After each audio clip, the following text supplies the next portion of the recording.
So yeah, hello. So today let's talk about how it feels like feeling behind in life. Sometimes we look around, we see the people who we went to high school together. Some of them getting married, some of them having businesses that are thriving already. Some building bigger personal brands than you. Sometimes you go look around and you see people who you started before or with moving faster and going further than you in life, and you ask yourself questions like, what am I doing? What's wrong? What's really happening?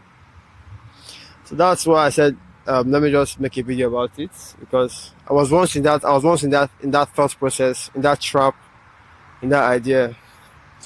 So guys, forgive me, I had a change of scenery. I felt like shooting outside under the sun, so I don't know how it's going to look like, and it's bright, so I got to do it. So I'll say the first thing we need is first of all acknowledge the feeling of feeling behind in life. Sometimes when you watch videos like this, they tell you to forget it and be on your journey, just keep doing your thing. But first of all, we are all emotional. So I say that the first thing we need to do is to acknowledge that emotion. Acknowledge the fact that in your journey you think you are behind. In your journey you feel like something is not working right, something is not clicking. Like I said, it's completely normal. So like, acknowledge that feeling first. And when you acknowledge it, you get to understand something. So let's understand the feeling first. There's a reason we feel behind in life. And other people tell you things like it's because you are comparing yourself to other people. But let's understand what is really happening. And to be very honest, it's really not a bad thing to feel behind, because somebody could feel behind in life and use that as motivation to get ahead in life. While somebody else might look at somebody ahead of him and feel worse. So all in all, it depends. It's all an emotional state first of all.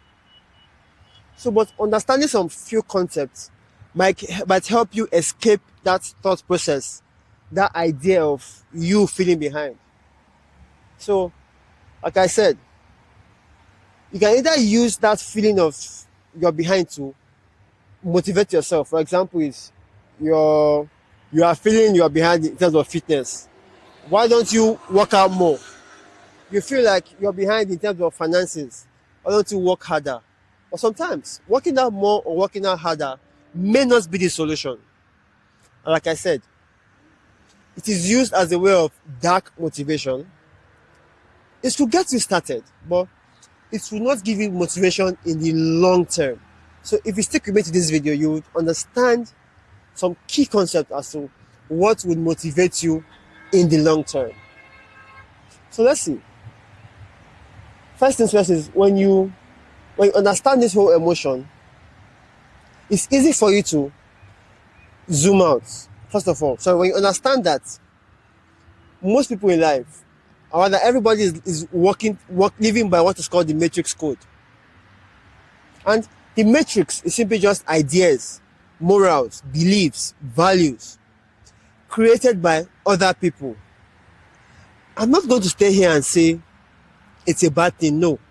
It's what we use to make sense of the world. It's what we use to keep society in order. That's those web of ideas keeps us together, makes us make sense of the world. However, if you misunderstand it, if you use it as a path of reference in life, worst cases you become average. That's the worst that will happen. The best is that you get to live by your authentic self. And then I discovered this when I think I was slightly younger. I was slightly younger when one day I used to look up to my elder brothers, who I should want to be like, who I should emulate. Like I said, it's normal. I'm young. It's either my dad or my elder brother or maybe the uncles around me, but there's a need to want to emulate, thinking that somebody else knows what he's doing. So something happened, we got into a fight, I destroyed my own stuff and I said that, you know what, I'm done with him. I'll probably never speak to him again or try to copy him. That was my first point in life of realizing that my journey is different, and that sorry, we have very loud wind noise here. And my story is different, and I should not in any chance try to act, think like my elder brother. Like I said, it's completely normal. It's because we see a need to want to fit into society. So when you understand this, it becomes easy for you to take this next step, which is called zooming out. When you zoom out, you look at people's lives, look at where they are in life. When you zoom out, you get to realize that everybody has his own story, everyone has his own journey, and that when you zoom out, you get to realize that most of the goals and milestones we set for ourselves is being set by society standards of what we should do, how we should be. And why I like this idea of zooming out is when you are too focused on the problem, one, you become the problem first of all when you are too focused on it. But when you are too focused on it, it's very difficult to find a solution because you are too zoomed in. It's completely occupying your mind. That's a reason it's easier to give somebody else advice than to give ourselves advice, because we are so into the problems and we forget that we already know how to get ourselves out of the rut. We already know. Worst case is a few videos, a few content, you already know. But something in you, those emotions in you, emotions, by the way, are very powerful. People who think they're logical are mostly thinking based on some emotions or some conclusions already. And this is something that we have failed to realize as a society, that most of us run on emotions, no matter how logical you are. Most of us run on emotions. It's how we process them that really counts. So you zoom out in life and get to realize everybody in society is living by some moral standards. I mean, almost everybody though, apart from those who are authentic, those who have found your voice. And that's my message, some of it all. You can click off if you are done with the message. So you zoom out.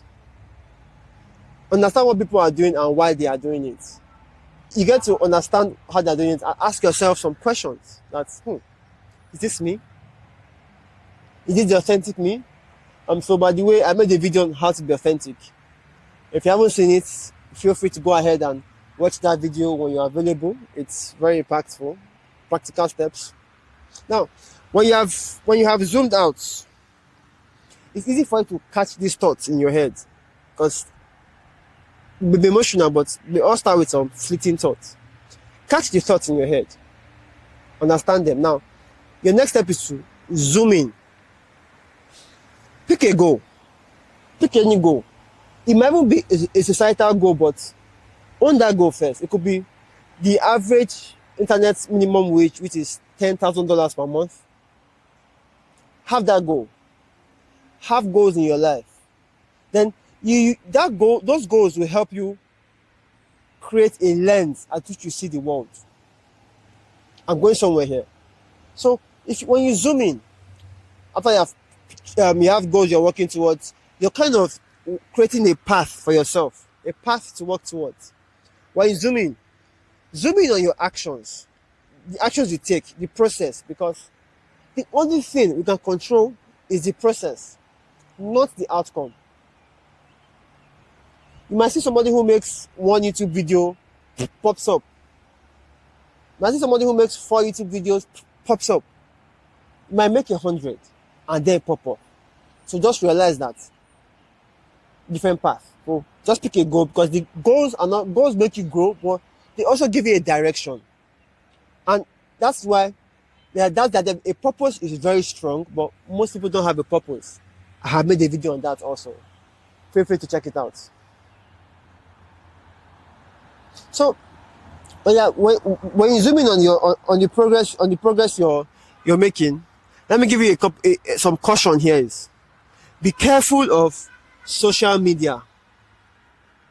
When you scroll social media a lot, You get to see some things that your brain, your ego, your mind, you want to start to think you're behind. So, for example, you're 21 and you're hearing that somebody who is 14 just made $1 million. I begin to ask yourself, what are you doing? Mind you, people have different stories. Now, and if you zoom out of life, this is why you should always learn to zoom in and zoom out. When you zoom out of life, you get to realize that a lot of these people who have this early success, sometimes don't really carry it for so long. Only a very few of them carry it for so long. This is not a beef on them. It's never. You should realize that if you are a late bloomer, it's okay. I'll say I'm a late bloomer in so many cases. So watch your process. Zoom in on your process. Know fully well that as you're taking action towards your goal, your story will change. Your life will change. And I keep remembering this when I started my self-improvement journey. And 6 years down the line, I kind of realized that I am different from where I was the other time. People who met me after were like asking me questions. Some of them were beginning to feel like they were less than me. But when you understand this concept here, you will not have that idea in your head. What you see is that you are not better off. You are different. You are unique.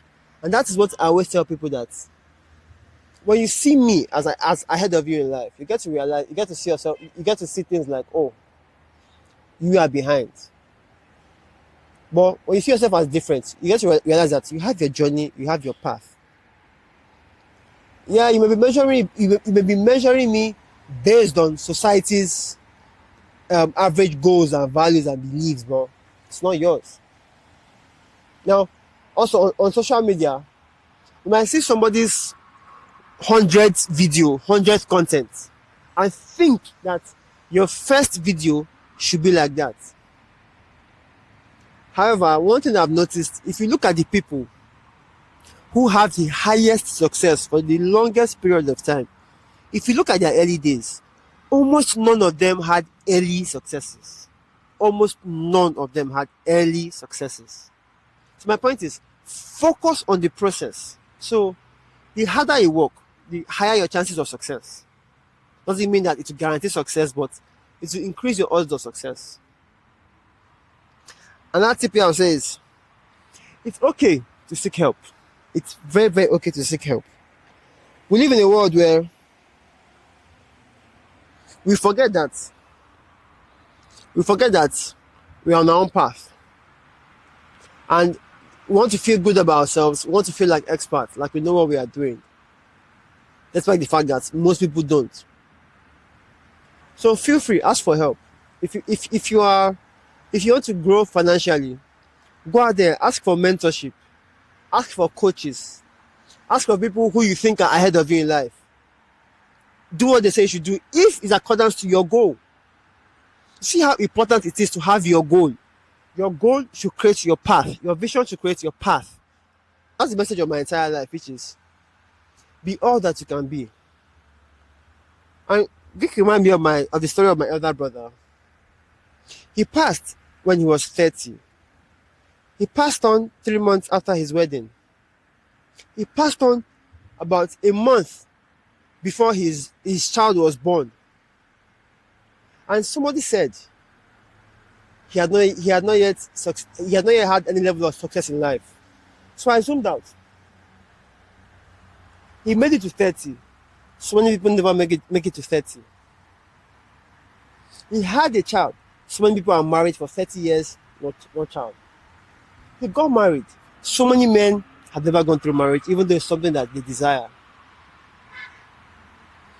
He had jobs, he ran a business, he had a car, he had his apartment. So these are things that I would say, when you zoom out, you get to be much more grateful for them. If you zoom out. When you zoom out, you get to realize that you have gifts. You may not have the money, but you have gifts, you have talents that other people are looking for. And that you too, you're a source of talent for yourself. So with all this, Some of this is ask yourself, do you have goals that you are working towards? If you have goals, or because if you don't have, society will assign goals to you. If you don't have goals, you're consciously working towards. The question is, do you have a process that you are actively following? Because if you have a process, all you need is progress. If you are seeing yourself making progress, even though it's baby steps, and like I would always say, if you enjoy this idea of compound effect, you would get to realize that life is a journey, not a sprint. It's a journey. You should take things slowly. Don't We are not in competition with anybody or anything. Like I said, life is different. Then another thing you should realize is, what sacrifices are you willing to make? Because I had this thought recently when I was seeing myself working towards goals and achieving them. And trust me, I'm in my late 20s, and I put off relationship and talking to women till when I'm in my 30s. So along the line, I kind of realized something. I came across a video that says you would not want to be in your 30s and would not know how to talk to girls. So I made a conscious effort that I will not sacrifice that aspect of talking to girls and being free with them. I will never sacrifice that. So be willing to know the sacrifices that you are willing to make. I see people who look at people's lives, and sometimes you judge people's stories based on one aspect of their life. That's why my goal for guys is you have to become well-rounded. Not just finances. Level up with relationships. Level up your social skills. Level up your financial skills. Increase your earning power. Increase your consciousness. So those questions will help you think about life. And it's best if you're journaling. When you journal these answers down, you will feel different. You will act different. You would walk and talk different. And one of that great thing is reflect on death. Everybody's going to die someday. There are people who would have seen my brother's story while he was 29 and assume that oh, this guy is going to be super successful when he's 40, when he's 50, not knowing that he only had 1 year to live. It's a man I recently became friends with. His dad passed at the age of 82, and I was opportune to meet his dad. One day, the religious leaders came to meet him for prayers. So they wanted to pray for him. I know when we pray for things that we feel like we don't have. But he told this religious leader that, no, I won't pray for anything. I'll be grateful for everything only. Because in his story, he was once a servant. He never knew where his next meal would come from. He never knew. But as I was talking to his Islamic clerk, all his kids have gone abroad. Some have schooled abroad. Some live abroad in Canada, US, in the UK. That is what he's grateful for. That on that very day, he could ask for chicken and he will eat chicken. He will eat the best meals he can get. He can order almost any car that he desires. His kids will get it for him if he doesn't have the money. And that's something to be grateful for. If you get to reflect on death, you get to take life as a journey. Because when you hit one goal, it's the next goal.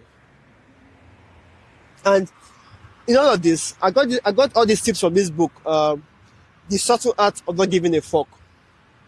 Feel free, go ahead, read this book, buy this book. Absolutely, you will love it. Mark Manson talks about a lot about this concept in his book. And I have done a video on that, on the subtle art of not giving a fuck. So, thank you very much. Kindly share my video with somebody who you know is going to find it valuable. Somebody who you know feels like he's behind in life. and could need some form of motivation, some form of understanding that he is where he's supposed to be, and that if he has a goal that he's progressively working towards, one day everything would make sense. Thank you very much. Talk to you soon, and bye for now.